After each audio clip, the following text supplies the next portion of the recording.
नमस्कार दोस्तों, स्वागत है आपका आपके अपने यूट्यूब चैनल मनप स्टोरीज में। ये कहानी चल रही है ये रिश्ता क्या कहलाता है और इस कहानी के 23 पार्ट अपलोड हो चुके हैं। ये 24वां पार्ट है। तो चलिए दोस्तों, कहानी के इस 24वें पार्ट को शुरू करते हैं।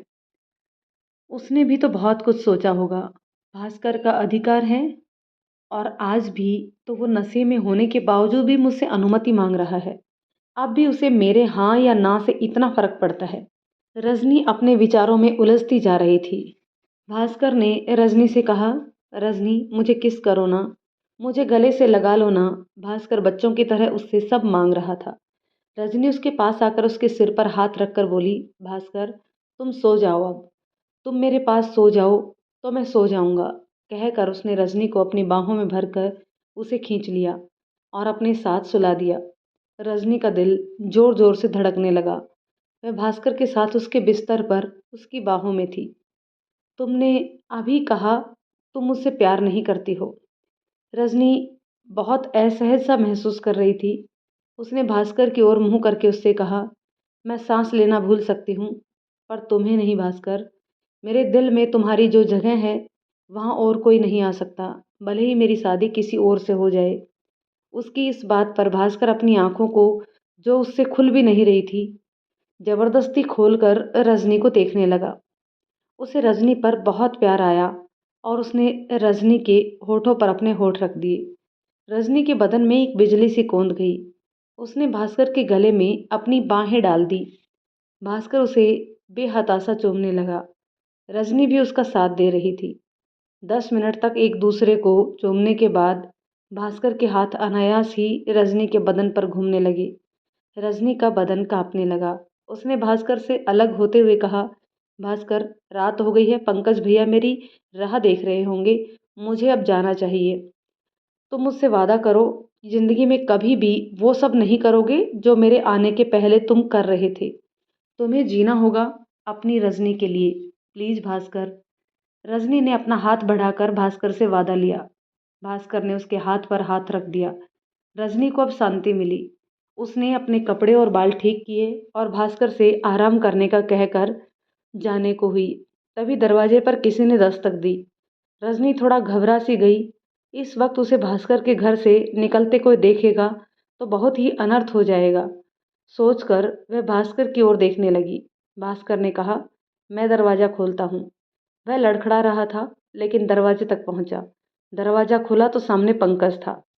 पंकज को देखकर भास्कर ने बिल्कुल सामान्य होने की कोशिश की। रजनी है? हाँ, भास्कर ने कहा और रजनी को बुलाया। रजनी जब पंकज के साथ जाने को हुई तो भास्कर ने पंकज से कहा, पंकज क्या थोड़ी देर और मैं रजनी के साथ रह सकता हूँ? भास्कर रात बहुत हो गई है, अब इसका यहाँ रहना सही नहीं होगा, प्लीज यार, ये वैसे भी हमारी आखिरी मुलाकात है।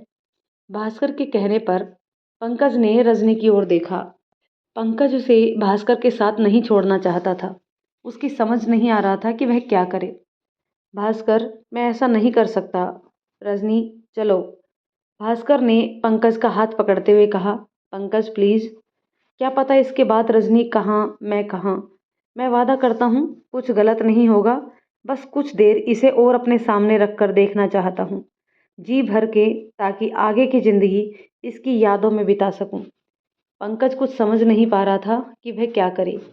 मेरे लिए आज का दिन बहुत मायने रखता है पंकज, क्या तू रुकना चाहती है? पंकज ने रजनी से पूछा। रजनी ने कहा, भास्कर क्या तुम मुझे और भैया को थोड़ी देर के लिए अकेला छोड़ सकते हो? भास्कर को यह सुनकर अच्छा तो नहीं लगा, लेकिन वो अपने कमरे में चला गया। राज, तेरा अब भी उसके प्रति लगाव तेरे लिए बुरा साबित होगा। तू अब भास्कर को भूल जा। क्यों अभी तक उसके साथ है तू? कब से घर आ जाना चाहिए था तुझे। पंकज ने थोड़ा गुस्सा होते हुए कहा, भैया आप जानते हो मैं अब तक यहाँ पर क्यों हूँ? नहीं, क्योंकि जब मैं यहाँ आई भास्कर के घर कोई नहीं था। जब मैं कमरे में गई तो भास्कर अपनी जान लेने की कोशिश कर रहा था और बहुत बुरी हालत में था। मैंने चेतन को फ़ोन लगाया लेकिन वो फ़ोन नहीं उठा रहे थे। भैया मैं पंकज को अकेला नहीं छोड़ सकती, आप चेतन को बोलो यहाँ आए, तब तक मैं भास्कर के साथ रहती हूँ। लेकिन राज, भैया प्लीज़, भरोसा है ना मुझ पर? पंकज का मन थोड़ा बेचैन था। वह रजनी को वहां नहीं छोड़ना चाहता था, लेकिन भास्कर को कुछ हो जाता तो आज रजनी यहाँ आई थी, वह शक के घेरे में आती और उसकी नई जिंदगी शुरू होने से पहले ही खत्म हो जाती। पंकज द्विधा में था। सोचते हुए वो चेतन के घर गया। उसे वहां कोई दिखा नहीं। वह घर जाने के लिए बाइक स्टार्ट कर ही रहा था कि उसे चेतन के घर के बाकी सभी लोग बाहर से आते हुए दिखाई दिए। उसने चेतन की बहन से पूछा, चेतन कहाँ है? तो उसने पंकज को बताया कि वो उसके किसी रिश्तेदार के यहाँ शादी में गए हैं। चेतन वहीं रुक गया। पंकज ने वो जगह का पता लिया और वहां पहुंच गया। चेतन से मिलकर उसने सारी बात बताई। चेतन तुरंत वहां से निकला और अपने घर गया। पंकज वापस घर आया। पंकज काफी चिंतित था। वो खुद को कोस रहा था कि उसने रजनी को भास्कर के साथ अकेले रहने कैसे दिया, वो भी रात के समय। उसने सोचा वह भास्कर के पास रुक जाए, लेकिन इतनी रात को रजनी घर किसके साथ जाएगी? उसके मन में बहुत से ख्याल आ रहे थे और जा रहे थे। अंत में वह किरण के घर गया। किरण के मामा जी ने पंकज को इतनी रात को देखा तो खैरियत पूछी। पंकज ने कहा वो किरण से बात करना चाहता है। मामा जी ने महसूस किया कि वो काफ़ी परेशान है। उन्होंने उसे अंदर बुलाया। पंकज अंदर गया, लेकिन वह बाहर बगीचे में ही बैठा रहा। किरण को बताया तो वह भी बाहर आ गई। उसने पंकज से पूछा कि क्या हुआ है, तो उसने सारी बात किरण को बता दी। किरण ने पंकज को इस बात से तसल्ली दी कि भास्कर और रजनी को एक दूसरे से कितना प्यार था, तो ये आखिरी मुलाकात के लिए उन्हें थोड़ा वक्त तो मिलना ही चाहिए। अगर उनकी जगह तुम और मैं होते तो एक बार खुद को उनकी जगह रख कर देखो। देखा करो पंकज, हमेशा भाई बनकर मत सोचा करो। किरण की बात ने पंकज को उस तरह सोचने पर मजबूर कर दिया कि आज अगर उसी की स्थिति में वो होता तो उसे कैसा लगता। वो अब भास्कर का दर्द काफी करीब से महसूस कर पा रहा था। उसने किरण से विदा ली और मामा जी को धन्यवाद दिया। मामा जी ने किरण से उसकी परेशानी का कारण पूछा तो किरण ने उन्हें रजनी के प्रेम के बारे में बताया, लेकिन ये नहीं बताया कि आज रजनी भास्कर के साथ है। और इस बात से पंकज परेशान है, क्योंकि इससे रजनी की छवि मामा जी की नज़रों में गलत पड़ती। चेतन अपने घर आया और उसने भास्कर को फ़ोन किया। भास्कर ने फ़ोन उठाया और चेतन ने कहा, भास्कर तू अकेला है? तूने बताया क्यों नहीं? मैं अभी आ रहा हूँ। सुन, तू थोड़ा लेट आ यार। रजनी मेरे साथ है। मैं उसके साथ कुछ वक्त बिताना चाहता हूँ। चेतन ने घड़ी देखी। रात के 9:30 बज चुके थे। भास्कर, रजनी का इस वक्त तेरे साथ रहना सही नहीं है। यार, अब तू भी ये सब मत बोल, भास्कर ने चिढ़ते हुए कहा। रजनी को फ़ोन दे। भास्कर ने फ़ोन रजनी को दिया। रजनी, तुम घर जाना चाहती हो क्या? चेतन, मैं तुम भास्कर के साथ रहना चाहती हो? हाँ, कुछ देर। कितना वक्त? पता नहीं। पंकज को पता है? हाँ। उसने क्या कहा? कुछ नहीं। ठीक है, मैं रात को 12 बजे पंकज के साथ आता हूँ। तुम घर चली जाना, मैं भास्कर के साथ रहूँगा। इतना समय काफ़ी है ना?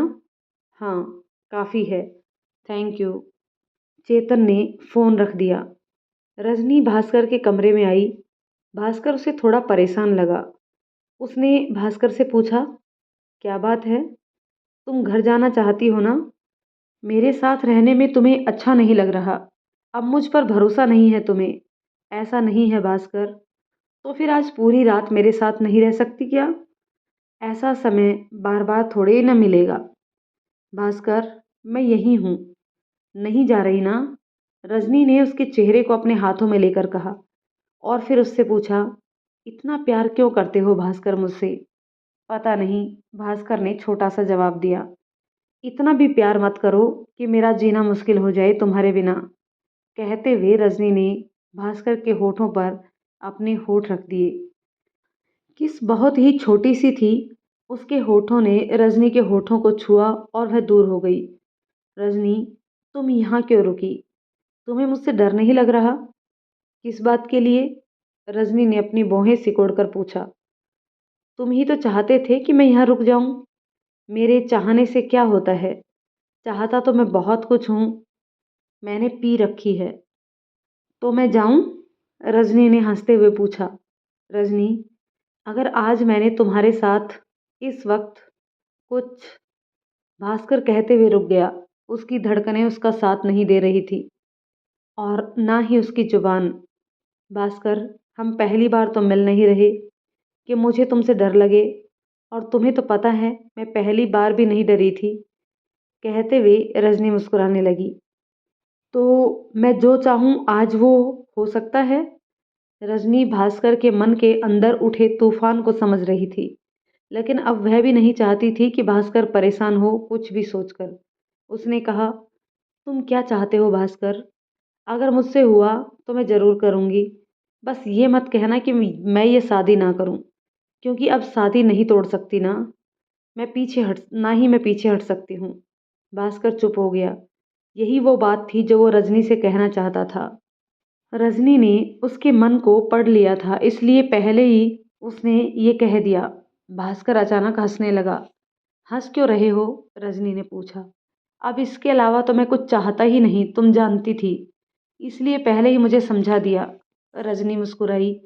वह भास्कर से बोली, कुछ चीज़ें हमारे हाथ में नहीं होती भास्कर, उसके लिए हाथ पैर पछाड़ने का कोई मतलब नहीं है। सच कह रही हो, भास्कर ने गंभीरता से कहा। दोनों के बीच एक खामोशी छा गई। कुछ देर तक दोनों कुछ नहीं बोले। अब दोनों ही समझ नहीं पा रहे थे कि क्या बोले। रजनी को अब अजीब लगने लगा। उसने चुप्पी तोड़ते हुए कहा, मुझे प्यास लगी है, पानी लेकर आती हूँ। भास्कर ने उसे कमरे में रखे पानी के जग की तरफ इशारा किया। रजनी मन ही मन सोच रही थी कि पता नहीं भास्कर के मन में इस वक्त क्या चल रहा होगा, और भास्कर रजनी की मनोस्थिति समझ रहा था। रजनी ने पानी पिया और भास्कर को भी दिया। भास्कर अब भी चुप सा एक जगह देख रहा था। रजनी को लगा कुछ बात तो है, लेकिन पूछने की उसकी हिम्मत नहीं थी। कहीं वो ऐसा कुछ ना कह दे जो रजनी ना कर पाए। गिलास रखकर जब वह पलटी तो भास्कर उसके बिल्कुल पीछे खड़ा था। अचानक भास्कर इतना पास कब आया उसे पता ही नहीं चला। वो थोड़ा घबरा गई, क्योंकि वो अपने विचारों में गुम थी। उसने खुद को संभालते हुए पूछा, क्या क्या हुआ भास्कर? भास्कर उसे बस एक टक देखे जा रहा था। भास्कर की नसीली आंखें रजनी को थोड़ा असहज कर रही थी। उसे अब भास्कर की आंखों में कुछ अलग सी कशिश दिख रही थी। उसने भास्कर से नजरें हटाकर उसे कहा, चलो वहाँ बैठते हैं। भास्कर अपनी जगह से बिल्कुल भी नहीं हिला और बस रजनी को देखे जा रहा था। उसकी आंखों में जब रजनी ने देखा तो वह भी डूबने लगी थी। रजनी सवालिया निगाहों से उसे देखने लगी। भास्कर ने अपनी नज़रें झुका ली। उसे रजनी की आंखों में डर और सवाल दिख रहे थे। वो प्यार नहीं जो उसके लिए था। वह रजनी से थोड़ा दूर हुआ और कहा, तुम जाओ। रजनी जानती थी ये शब्द भास्कर उससे कब कहता था। रजनी आज कुछ कहना नहीं चाहती थी। उसकी आंख भर आई। जब रजनी जाने के लिए उठी तो भास्कर ने उसका हाथ पकड़कर उसे अपनी ओर खींचते हुए कहा, मेरी सारी बात मान क्यों लेती हो? भास्कर, तुम चाहते क्या हो? रजनी परेशान हो रही थी। एक तो भास्कर नशे में था, कभी उसके पास आ रहा था, कभी दूर जा रहा था, कभी उसे रोकता था, कभी जाने को कहता था। मैं तुम्हें पा लेना चाहता हूँ, तुम्हें किसी और की होते हुए नहीं देख सकता। बेचैनी होती है, इसे मेरा ईगो ही समझ लो। मेरा ईगो हर्ट हो रहा है। इतने सालों से तुमसे प्यार किया, तुम्हें छुआ नहीं, सिर्फ इसलिए कि भविष्य में तुम मेरी हो जाओगी। तब बहुत प्यार करूँगा, लेकिन वो मौका तो तुमने छीन ही लिया मुझसे। भास्कर ने रजनी का चेहरा उठाकर उसकी आंखों में आंखें डालकर ये बात कही। तुम्हें यह सब अब स्वीकारना पड़ेगा भास्कर, यही सच है। और तुम्हें मुझसे वादा करना होगा कि तुम भी शादी करोगे। कितने वादे लोगी? तुम्हारे जितना प्यार मैं किसी और से नहीं कर पाऊंगा, तो फिर उसकी ज़िंदगी क्यों ख़राब करूं मैं? हर इंसान को एक साथी की ज़रूरत होती है ज़िंदगी में, बस उसी के लिए बोल रही हूँ। मेरे लिए तुम ज़रूरी हो। कहकर भास्कर ने रजनी की दोनों बाहें कसकर पकड़ ली और वह रजनी के और ज़्यादा करीब आ गया। भास्कर, बहुत हुआ। मैं अब किसी और की होने जा रही हूँ। बार बार ये एहसास दिलाकर तुम मुझे गुस्सा दिला रही हो रजनी। भास्कर ने उसकी बाहों को और भी ताकत से पकड़ा। भास्कर, मुझे दर्द हो रहा है। और मुझे भी रजनी, बहुत दर्द। तुम्हारे दर्द से कई गुना ज़्यादा। रजनी, क्या तुम आज के लिए मेरी नहीं हो सकती? लेकिन क्यों भास्कर? अब क्यों? इसलिए कि मेरा प्यार अधूरा ना रहे। मैं तुम्हारा होना चाहता हूँ और तुम्हें अपनी बना लेना चाहता हूँ। इसके बाद मौत भी आएगी तो खुशी खुशी मर जाऊंगा। और मैं किसी और का होने से पहले तुम्हारा होना चाहता हूँ। तुम में समा जाना चाहता हूँ। इस तरह जैसे दो जिस्म मगर एक जान बन जाएं हम। पूरी तरह से तुम्हें पा लेना चाहता हूँ। पहले इसके लिए मैं ही मना करता था ना रजनी। आज ये मैं बोल रहा हूँ तो समझती क्यों नहीं हो तुम? पहले तुम मुझे लगता था कि मेरी शादी तुमसे होगी तो मैं इनकार करता था।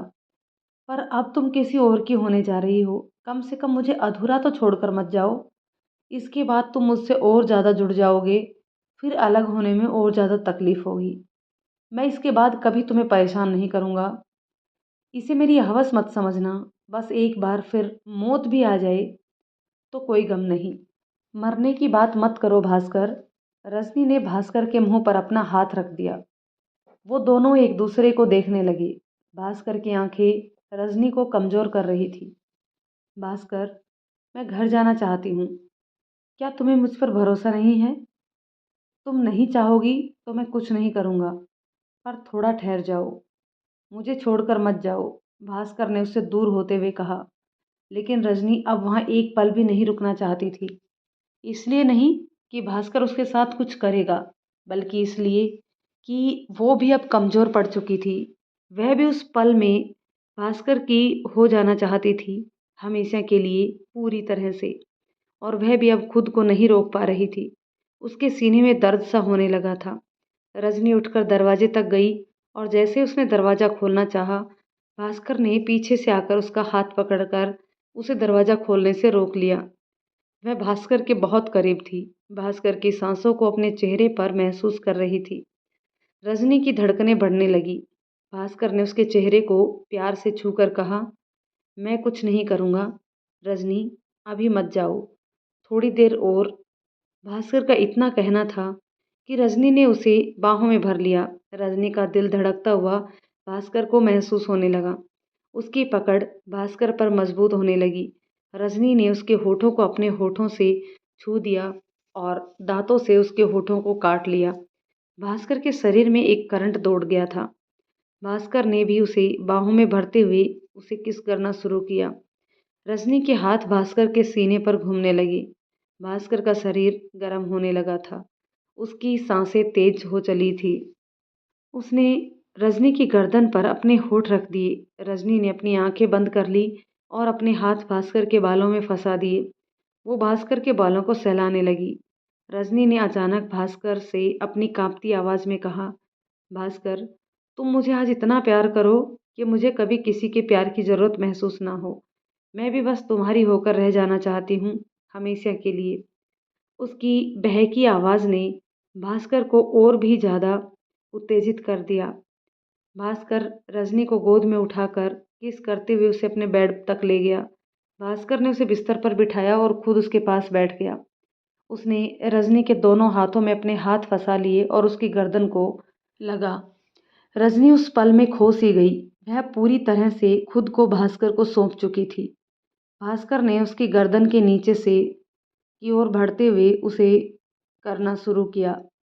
रजनी की ड्रेस में पीछे की ओर चैन लगी हुई थी, जिस पर हाथ पड़ते ही भास्कर ने उसकी चैन और कंधे से उसकी कुर्ती उतार दी। रजनी का शरीर कांपने लगा। भास्कर की खुशबू से और भी ज़्यादा मदहोश कर रही थी। भास्कर बेहताशा रजनी के शरीर को जा रहा था। वो दोनों उन पलों में गहराई में गोते लगाते चले जा रहे थे। उन दोनों के दिल में बस यही ख्याल था कि काश ये पल, ये रात यहीं थम जाता। उन दोनों को एक दूसरे से कोई अलग ना करे। ऐसे ही काफ़ी समय तक दोनों एक दूसरे में उलझे रहे और एक दूसरे को महसूस करवाने में लगे रहे कि वो एक दूसरे से बेइंतहा मोहब्बत करते हैं। कौन किसे कितना ज़्यादा प्यार करता है अंदाज़ा लगाना मुश्किल था। जब उनका प्यार अपने चरम पर पहुंचा, रजनी और भास्कर दोनों को ऐसा एहसास हुआ जैसा उन्होंने सब कुछ पा लिया।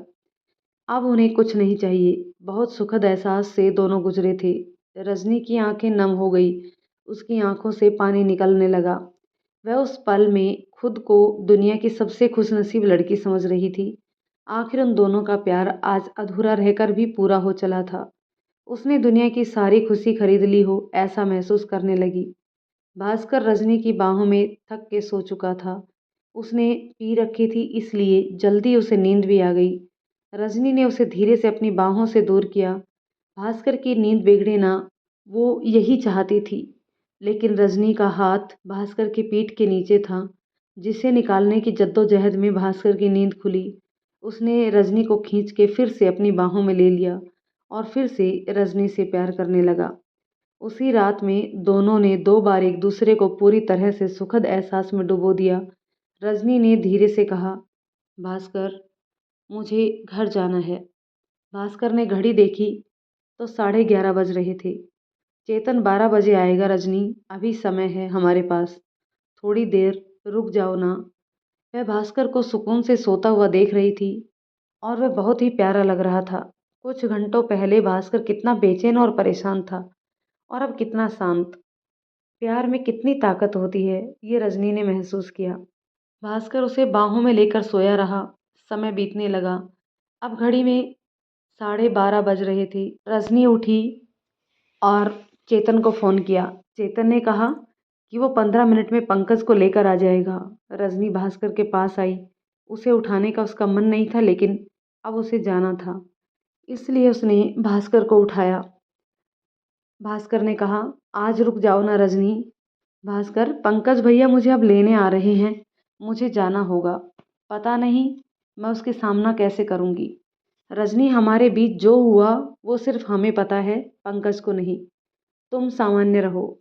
थोड़ी देर में चेतन आ गया। रजनी अब तक तैयार हो चुकी थी। भास्कर ने रजनी से कहा, रजनी तुम्हें बुरा तो नहीं लग रहा ना? मेरी जिद की वजह से तो तुमने उसकी बात को बीच में ही रोकते हुए रजनी ने कहा, मैं बहुत खुश हूँ भास्कर, इस सब के लिए थैंक यू। रजनी पंकज के साथ चली गई। भास्कर उसे जाते हुए देखता रहा। पंकज और रजनी के बीच पूरे रास्ते कोई बात नहीं हुई। वो बहुत ही अजीब सा माहौल था। लेकिन एक भाई अपनी बहन को जब किसी लड़के के पास से आधी रात को लेकर आ रहा हो, तो दोनों की स्थिति कैसी होती है, ठीक वैसी ही पंकज और रजनी की भी थी। रजनी पंकज के साथ घर चली गई। चेतन भास्कर के पास आकर बोला, हो क्या गया है तुझे? मैं जिस भास्कर को जानता था वो ऐसा नहीं था। बार बार मरने के ख्याल आते कैसे हैं तेरे दिमाग में? ऐसा तो क्या हो गया यार? वो रजनी, हो गया जो होना था। अब रजनी को भूल कर आगे बढ़ना जरूरी है, और नहीं भूल सकता तो भी उसकी अच्छी यादों को दिल में बसा के आगे बढ़। रजनी को भी तो तकलीफ हो रही होगी ना, पर वो जी रही है और कर रही है ना वो सब जो वो करना नहीं चाहती। छोड़ यार, भास्कर ने कहा, और वह सो गया। चेतन ने उसे आवाज़ दी, लेकिन उसने नहीं सुनी। चेतन भी उसके पास लेट गया। अगले दिन सुबह भास्कर का बहुत सिर दर्द कर रहा था। वह उठा तो चेतन उसके लिए ब्लैक कॉफ़ी लेकर आया।